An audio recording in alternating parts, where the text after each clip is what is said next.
Hello, all my songwriter friends. I realized that making these theory videos with all the graphics and so on just takes so long that sometimes those projects don't happen at all. So I decided to just do a little meditation video today, and hopefully I can hold you guys with me because it's a really interesting thing. I was looking at this John Legend song. What would I do if I had your small mouth, taking me in and then taking me out? And when all of me loves all you. All your curves and all your edges, that song. And I realized that I had learned it once, but I'd forgotten it because I didn't remember the chords. And I thought, well, that's dumb. Like, I've spent so much time understanding how harmonic structure works. I should just learn the structure of it, and then I don't care what the chords are. I just know how it works, right? So I was like, all right, let's go back and figure that out. And I realized something super, super interesting, which is that John Legend, for his verse and pre-chorus, uses descending fourths, and then for his chorus, uses descending fifths. In other words, he uses a circle of fourths progression in his verse and his pre-chorus, and then uses a circle of fifths progression or his chorus.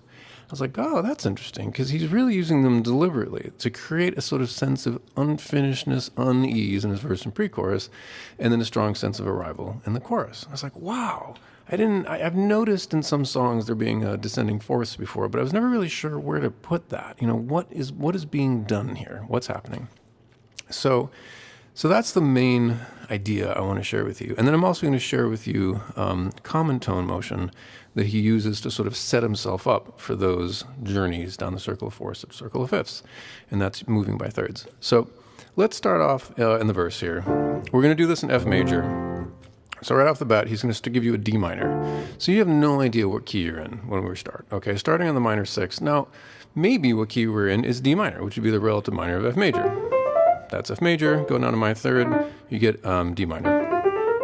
So maybe we're in D minor, you know? What would I do without your smart mouth? But not really. We've gone minor 6 to 4 to 1. You know, that really feels more like a pop progression in F. And sure enough, the next chord we get is 5. Okay, so minor 6 to the 4 to the 1 to the 5. And then he kind of slides with this essentially a deceptive cadence back to the minor 6. No, no, no, no. So it's like, okay, 6, 4, 1, 5. We look at these pop progressions, we're like, well, yeah, it's a 1, 4, 6, 5. Like, who cares? There's nothing sophisticated there. But one of the problems with that is that, do we really understand what those chords are doing? Like, why does one come after the other? Like, what's the relationship among them? We just kind of randomly assort them, and we're like, boom, pop song, do whatever feels good. So I was like, well, let's look at what's happening through here. So we start on the minor 6. We're going to go to the major 4. We're going to go to the 1, and then we're going to go to the 5.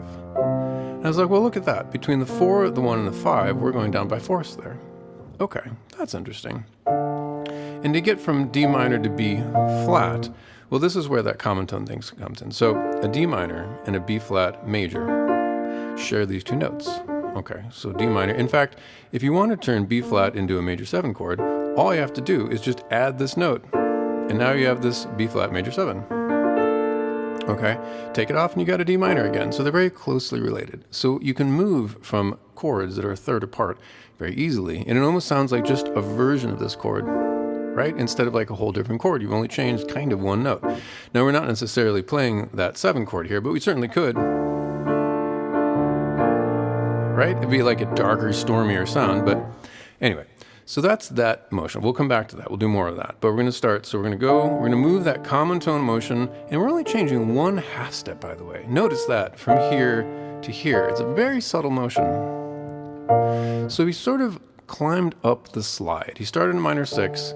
And then he used that common tone motion to get to the 4. The 4 chord is where he's going to start the slide. So once we have the 4, now we can go down by fourths, boop, boop, boop, and that's the rest of our progression. So, what would I do without your small mouth? Look at me and then... Now, what's interesting is that the way he sort of resets the verse is he goes from 5 to the minor 6. And that's essentially a deceptive cadence, okay? And we like that sound. We like when we go 1, 4, 5 to the minor 6. Like, we find that really evocative, okay? So he set up his slide ride to stop on the 5 and then sort of let us go back to the 6. That deceptive cadence feeling is very appealing. What would I do without your small mouth? Move me in and then. Okay, there's the step cadence. And I'm so dizzy, don't know what hit me, and I'll be alright. Like that's one of the most beautiful moments in the song. So let's look at what's happening right there. So on the verse, we started on the 6, we sort of sidestepped that little half step to the 4. So when we started on the 4, we're going to go down by a fourth to 1. We're going to go down by a fourth to 5. What if we went down another fourth? Well, from the 5, we went down a fourth, we'd get to 2, right? Of course, from the 5, if we went down a fifth, we'd get to 1. But if we go down a fourth, we get to 2. So that creates an interesting motion, because 2 is a very kind of stormy place to sit. So now we've gone 4, 1, 5, 2, and it's got this really dramatic arrival. Okay, so now we've begun the pre-chorus. My head's underwater, but I'm feeling fine. Well, what just happened? So we started on 2, he immediately sidestepped back to the 4. How did he do that? Well, check it out. If you have a 2 chord and a 4 chord, once again, they're sharing 2 notes. They're separated by a third. So again, you can take this G minor and you can turn it into a B flat major by just kind of, you can make this a G minor 7 chord if you want, and then all you're doing is picking up the G, and boom, you're in a 4 chord now. So it's a very subtle way of moving between chords. If you want to get somewhere else in your harmonic structure, moving by thirds is a great way to do it. That's exactly what he's doing. My head's under... Okay, so we're on the 4 chord. Well, guess what's going to happen? Head's underwater, down by 4th, but I'm feeling... But we've got this extra 4th motion now, down to the 2. Fine, right? Super dramatic. Like we were doing this before, and then sliding to the 6. It's kind of a safer place. Now we're doing this, we're going to a more dangerous place. Another 4th down to the 2. And that's where that drama comes from. That's why that feels so like something which is happening. You're crazy and I'm out of my mind. Okay, this time he goes here, but he doesn't give you the 2. The G minor is like the really dramatic motion. He's going to set you up, and we're going to pause here, kind of expecting that drama, but he's going to pause, and instead of going down by 4th, now we're going to start moving down by 5ths. Okay, all the way back home. We're set you on 5, and we're going to go down by a 5th to 1. All you loves. Now, he wants to go down by 5ths now. The chorus is going to be motion down by 5ths, but if you start on 1, you don't have anywhere to go, right? You can go down to a 4. So what he's going to do is do another side step. He's going to take us to the minor 6. Okay, and again, from 1 to a minor 6, you got 2 notes in common. You can just kind of sneak over there. In fact, again, a minor 6, a 6 minor 7 includes the tonic major chord in it, right? It's a very easy way to motion. So, love's all you. Okay, so now we're on 6.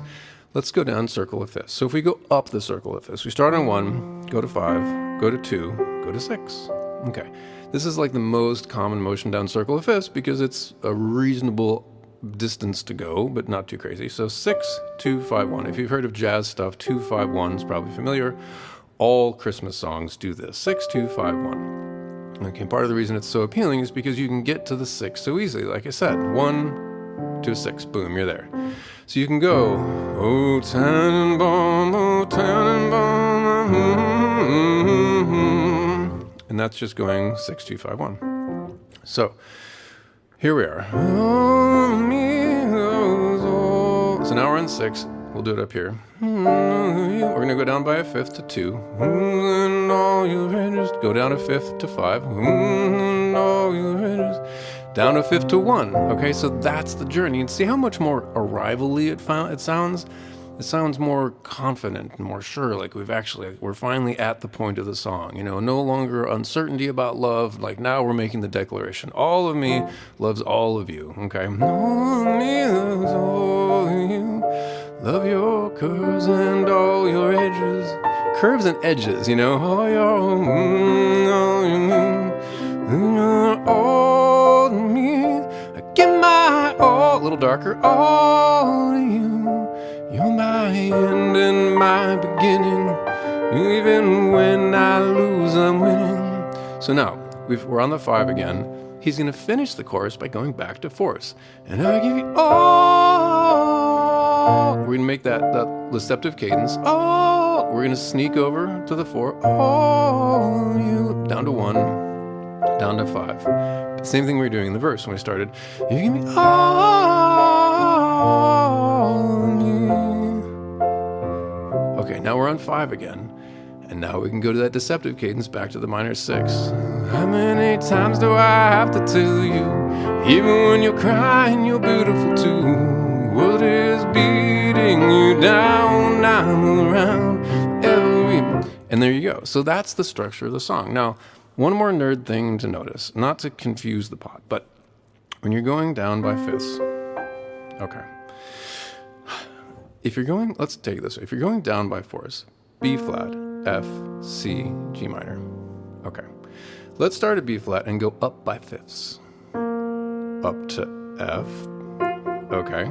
Up another fifth to C. Another fifth to G. So notice when you're going down by fourths, you're also going up by fifths, except your tonal center is dropping. Okay, there's a sense of descending. But it's ascending on the same notes that you would be hitting if you were going up the circle of fifths. Now, up the circle of fifths is adding tension, adding uncertainty, getting further away from home.